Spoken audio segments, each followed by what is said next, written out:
GAN suporta plataformas para executar seu ambiente tanto web como móvel. É possível definir a linguagem a ser utilizada no back-end, os sistemas de gerenciamento de bases de dados e a plataforma a ser utilizada no front-end, tudo a partir da UI de GeneXus. Mais adiante, entraremos em profundidade em cada um deles.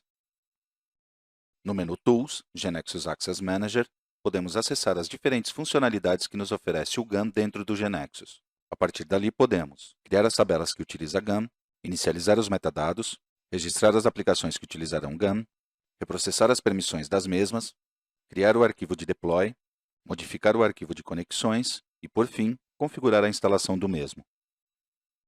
No item References do menu contextual da KB, dentro de GeneXus Security, podemos encontrar todos os External Objects que nos fornece GAN, como vemos em tela. Vejamos a estrutura de um como exemplo.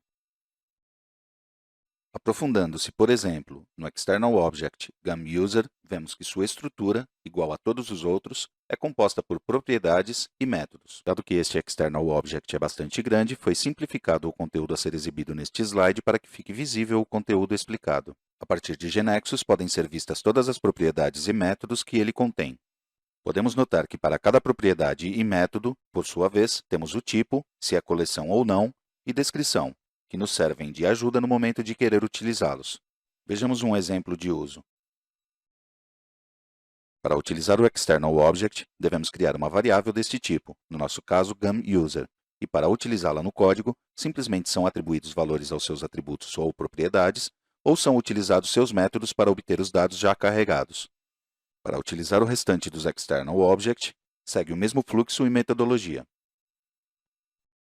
No momento de habilitar GAN na KB, é gerado um Data Store para GAN para armazenar sua informação junto ao da aplicação, onde é possível configurar a tecnologia a ser utilizada, a informação de conexão e servidor e etc. Entrando em mais detalhes sobre as diferentes plataformas que suporta GAN, temos que, para back-end, pode ser gerado nas linguagens Java, C# e .NET Core. Para o Data Store, são oferecidas muitas opções, onde podem ser destacadas PostgreSQL, SQL Server, MySQL, entre outras. Finalmente, para front-end, é possível utilizar versões web, como Java ou Angular, e versões móveis, como Android e Apple.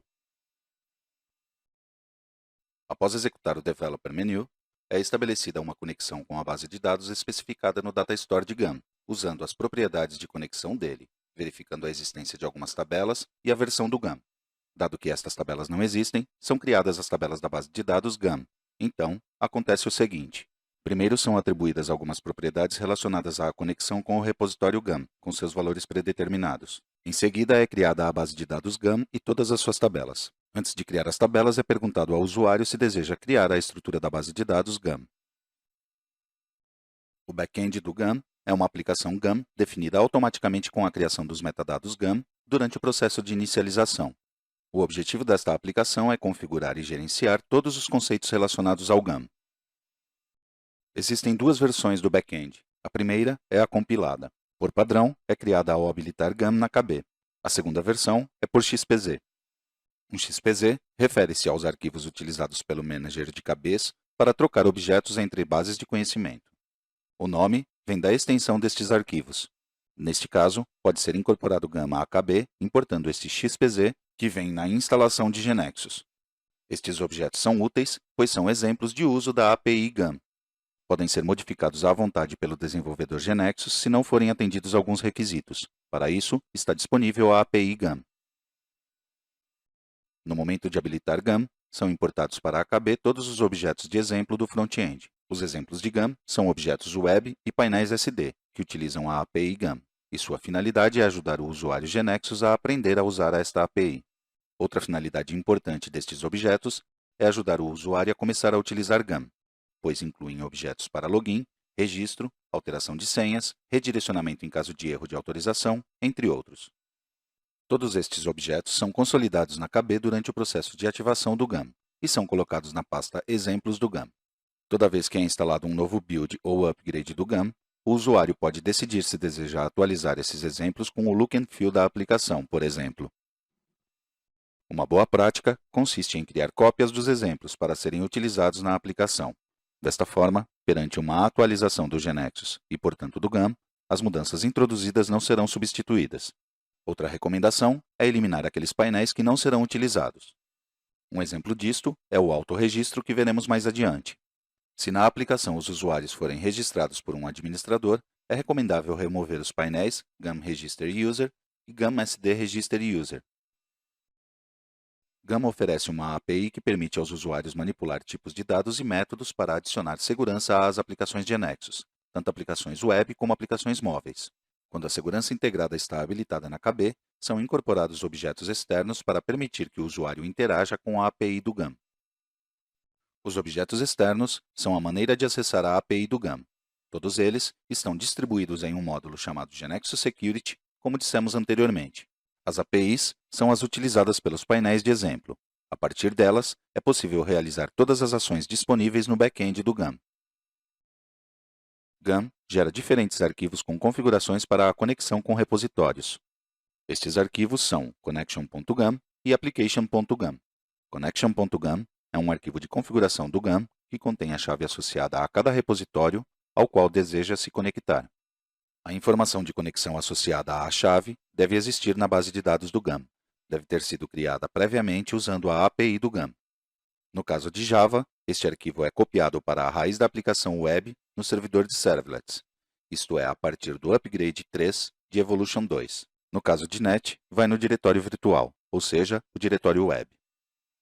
Application.gam é um arquivo de configuração do GAM, que contém o ID da aplicação WebGAM da KB, especificado na propriedade Application ID, e é utilizado para que GAM identifique qual aplicação web está executando.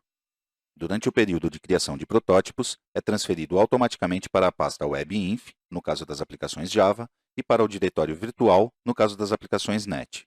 Ao levar a aplicação para a produção, deve ser incluído este arquivo na implementação.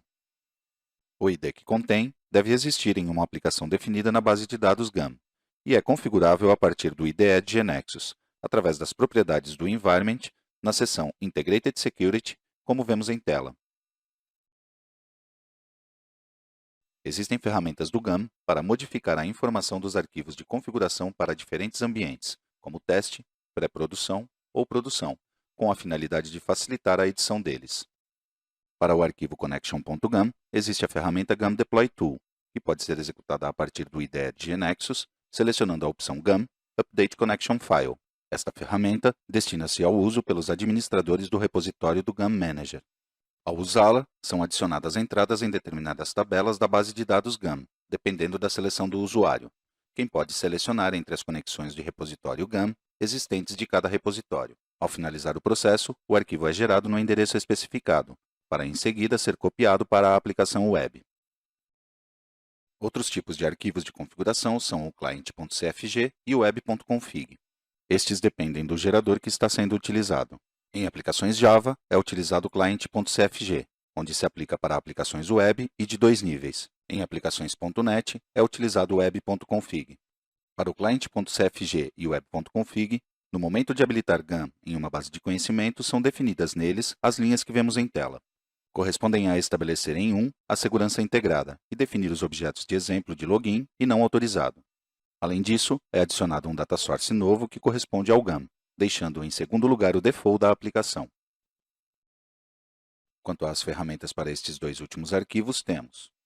Para o arquivo web.config, existe uma tool feita por GNexus chamada gxconfig, que facilita a criação do arquivo através da interface gráfica que vemos em tela. Para o arquivo client.cfg, existem diferentes maneiras de facilitar a configuração dele, que variam de acordo com a versão de GNexus que está sendo utilizada. Em vários cenários, uma prática comum é ler a informação de configuração das variáveis de ambiente em vez dos arquivos de configuração. Desde o Upgrade 5 de GNexus 17, a chave de conexão GAM pode ser especificada através de uma variável de ambiente chamada gxGAMConnectionKey. Isto permite, por exemplo, que ao realizar um deploy para Docker, seja possível configurar qual será a key de conexão que se deseja usar para essa instância do container. Ao tentar acessar qualquer API do GAM a partir de uma aplicação, a primeira coisa que se faz é verificar se está configurada essa variável de ambiente para obter os dados de conexão do GAM. Se não está, busca-se o arquivo connection.gam para obter esta key. Na wiki de GNexus, é descrito um documento que detalha os cenários em que se utiliza a prática de utilizar variáveis de ambiente suas vantagens e como fazê-lo.